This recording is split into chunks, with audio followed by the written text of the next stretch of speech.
the environment that you create as a business is going to be the greatest attractor of talent. And because talent is what separates a successful organization from an unsuccessful organization, like if you want to bring the right talent in, your organization needs to be the epicenter of this vibrant light that emanates out, right? And I use the illustration of a lighthouse all the time because I think that you know, it's really a great analogy for what your job is as a business person. And each thing that you add to the DNA of the organization becomes a brick in that lighthouse, right? And ultimately, you know, the stronger the light is, the more people, the more talent you'll get to select from. And so a lot of organizations, like, they'll go lowbrow, right? They'll have a crappy environment where they don't provide training, they don't provide mentorship, they don't have an environment conducive to success. They don't take pride in the environment itself. All those things repel talent, right? Because talent gets to determine where they want to go. It's not up to, you know, you don't ultimately have the decision, right? If you want to be successful in business, you need to move from hiring to recruiting. There's a big difference. Hiring is, you've got an open spot and you see a bunch of people and the best of those people you decide to select. Recruiting is identifying people that can grow your business, that can take it to an optimal level.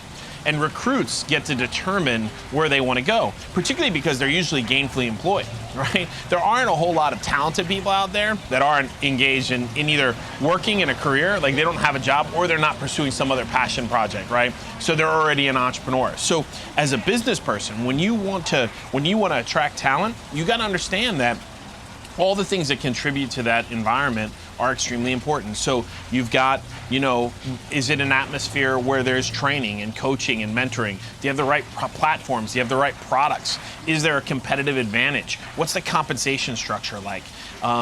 You know, what's the aesthetic of the place? All these things contribute to actually become the framework of really a successful organization. And what happens when you do it right, when you know you're doing things right, when your environment and is producing success at a level where the people that are succeeding are starting to bring people with them, right? They're asking their friends, they're asking their neighbors, they're asking their families, they're keeping an eye open all the time for talent. So they run into a complete stranger, they identify that they have the skills and the abilities that can help the organization grow, and this esprit de corps, this commitment to this greater good and to wanting to expand the reach of the business, that becomes really, you know, one of the byproducts of it. And you know, the more successful you are as a business, the better it is. Like the more, you know, I've used a swagger, but your business starts to get a swagger. Google doesn't have to hire, right? They recruit because people show up in droves at their door, and your business can do that as well, right? And maybe it's assessing the physical aspects first. You know, does your office, is it cluttered? Does it have a need for some new furniture or a coat of paint? You know, do you have the right training systems? Is there integrity to the processes? Do you have a strong vision?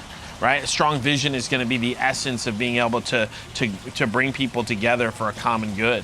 And if you have those things in place, what happens is, you know, that lighthouse begins to transmit that light, and it brings ships into the harbor. It brings talent into that organization. And you know, the opposite is true too. If you don't have it, the minute talent walks through the door, they identify, this is a place I don't want to be. I don't want to work here. This is not the place where I'm going to grow, or I'm going to thrive, or where I'm going to benefit. And the other thing is, I think businesses are completely misguided in their sense of that I'm hiring somebody forever. I want to hire somebody and bring them into my organization until we both mutually decide that you've gotten everything you can get out of this organization, and hopefully I've got to find your replacement someday, right? Because I've promoted you, I've allowed you to gain the skills and the abilities to go out there and do something on your own. Like, this isn't indentured servitude, right? You don't owe me anything. We're going to benefit from the relationship that we have with each other, and someday I hope you go on to bigger and better things. I hope this is a launch pad to other things. And you know, quite honestly, it's you know, been my goal as a business person since day one. I think is to boost people up, is to help them succeed and achieve, to get to a place where they no longer need me. You know, I think ultimately the test of of real leadership is when it's other-centered, when it's not focused inwardly, right? If it's not just to benefit you, ultimately you become your light becomes transmitted because people get it. People understand when you have their best interests as opposed to your own. The key to leadership, right, is caring more about other people than you do even about your own mission, and it's reciprocated as a byproduct of it.